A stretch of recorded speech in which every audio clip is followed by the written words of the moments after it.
Tandis que les épisodes précédents de la saison 4 de l'attaque des Titans ne faisaient que descendre l'enfer, l'épisode 24, lui, sera l'étincelle d'une nouvelle lueur d'espoir. Donc voyons de plus près de quoi il en retourne. Salut à tous, c'est Vince alias Amir Game. On se retrouve une nouvelle fois sur la série L'attaque des Titans, la série animée, car comme d'habitude, je répète que je n'ai pas lu les mangas et je veux finir la série telle qu'elle. Et la petite tradition veut que j'invite les nouveaux arrivants à se rediriger sur ma playlist consacrée à cette série, notamment la première vidéo où je pose mon avis sans spoilers. Parce que oui, ici, nous allons spoiler fortement l'épisode 24 de A à Z, intitulé Amour-propre. Encore un titre qui résume plutôt bien l'ensemble. Rappelons que dans cet épisode, Levi propose de faire une alliance avec Pieck et Magath afin de mettre une belle raclée à Sig. À côté, nous voyons la suite des événements de Connie qui emmène Falco à sa mère pour le donner à manger en guise de biscuit apéritif.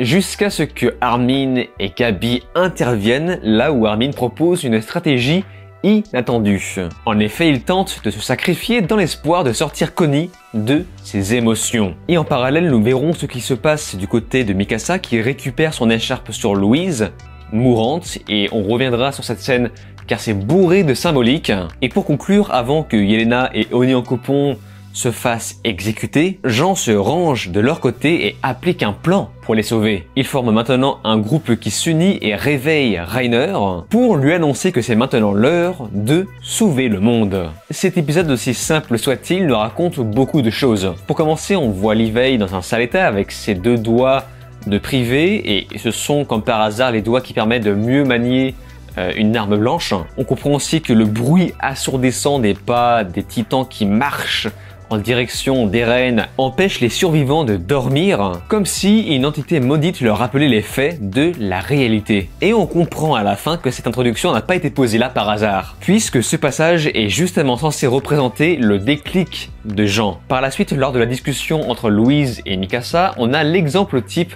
de deux idéologies différentes. D'un côté, on a Louise mourante qui adhère au plan d'Eren et Mikasa debout qui n'arrive toujours pas à avaler la pilule. En effet, représenter l'idéologie d'Eren par un personnage mourant est parfaitement représentatif de son plan macabre. Un plan qui ne reflète rien d'autre que la mort. Par la suite, le fait que Mikasa récupère son écharpe contre la volonté d'Eren nous montre la fracture de son lien et sa mentalité évoluée. C'est-à-dire qu'en une scène, on arrive à résumer la situation, notre point de vue sur l'image que provoque Eren, mais aussi la personnalité de Mikasa. Autrement, sur la forme, lors du début de l'épisode, c'est amusant de voir le point de vue d'Hansi. Le fait qu'on nous montre sa survie lorsqu'elle maintient Levi en vie est un petit peu comme si le temps restait bloqué. J'ai senti aussi les tensions passer lorsque Connie et Armin se retrouvent face à la maman piégée, avec les espèces de gros plans malaisants, désamorcés par une phrase humoristique peu rassurante.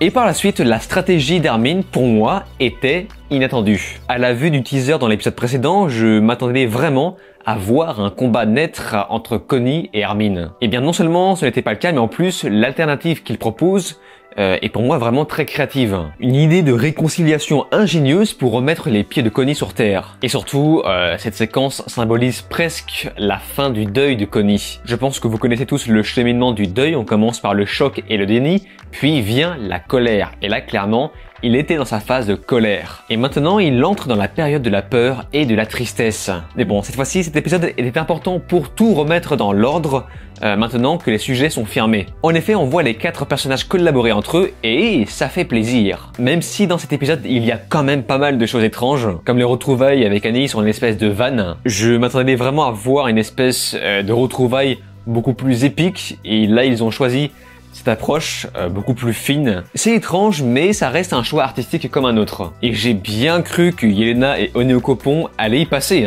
Et c'était l'occasion de nous laisser un petit discours qui fait vibrer afin de mettre un miroir face au pro-Jaeger.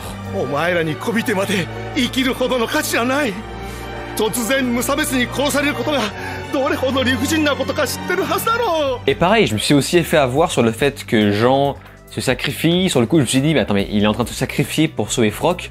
Je comprends rien. Et en fait, non, justement, il le pousse pour éviter qu'il entre dans la gueule du titan Charette. Ça me paraissait complètement absurde que Jean se sacrifie pour sauver Froc après avoir pris le risque de sauver Onyankopon et Yelena. Et le regard de Onyankopon prend vraiment aux tripes lorsqu'il comprend que Jean décide de prendre une voie différente, une voie dangereuse, mais qu'importe puisque c'est la voie de la raison. D'où le titre de cet épisode, Amour propre. Voilà, il ne fait ça que pour l'amour propre. Et c'est ainsi que l'espoir commence enfin à renaître lorsque le groupe se forme enfin avec d'anciens pro-Jager, d'anciens Mars, une nouvelle élite qui se forme avec la petite phrase de Connie qui tue « Sauver le monde ».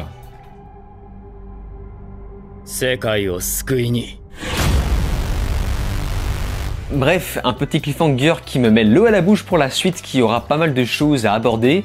Et je pense que je vais en reparler dans la partie conclusion après avoir mentionné vos commentaires de ma vidéo précédente. En commençant par les TGH, qui me rassurent en me disant que SNK est loin d'avoir fini de m'impressionner. Oui, parce que dans ma vidéo précédente, je pose mon point de vue sur le fait que je commence à avoir peur que la série ne me surprend plus, mais apparemment non, le manga est loin d'avoir fini et j'ai hâte. Swap Matavish lui aussi me rassure en me disant que l'anime ne compresse pas pour l'instant le manga, seulement il y a une scène manquante, une scène qu'on verra plus tard et je ne sais pas s'il s'agissait de celle-ci. Ensuite, nous avons Kenzan qui me reprend sur un détail très con qui m'avait complètement échappé, c'est le fameux papillon qui se fait écraser à la fin des génériques. Ce n'est pas le titan qui écrase les papillons puisque la trace de pas est minuscule. En fait, c'est juste un jeu de découpage pour montrer le lien entre les humains qui sont aussi impuissants que les insectes face aux titans. Raisin du 21 m'assure que la partie 2 ne finira pas le manga et pour ma part, quand on voit le teaser de l'épisode 25,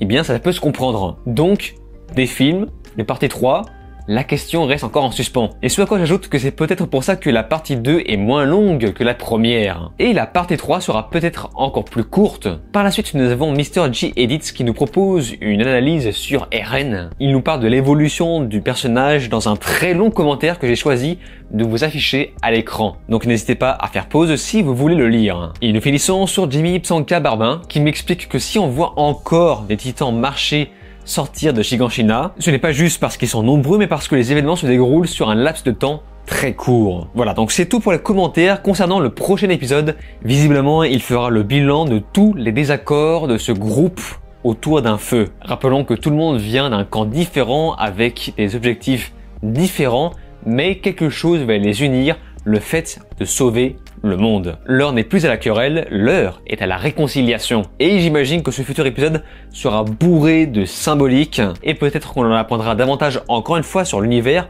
ou sur les personnages. Bref, c'est ce que j'appelle l'épisode du calme avant la tempête. En tout cas, de votre côté, si vous avez des choses à ajouter, à analyser par rapport à l'épisode 24, n'hésitez pas à m'en faire part dans les commentaires car comme d'habitude, je mettrai en avant ceux qui me paraissent les plus pertinentes dans la vidéo suivante. Sur ce, on se laisse ici. N'oubliez pas de vous abonner à ma chaîne YouTube, cliquez sur la cloche, likez, partagez et de regarder mes autres vidéos. Je vous dis alors ciao et à la prochaine.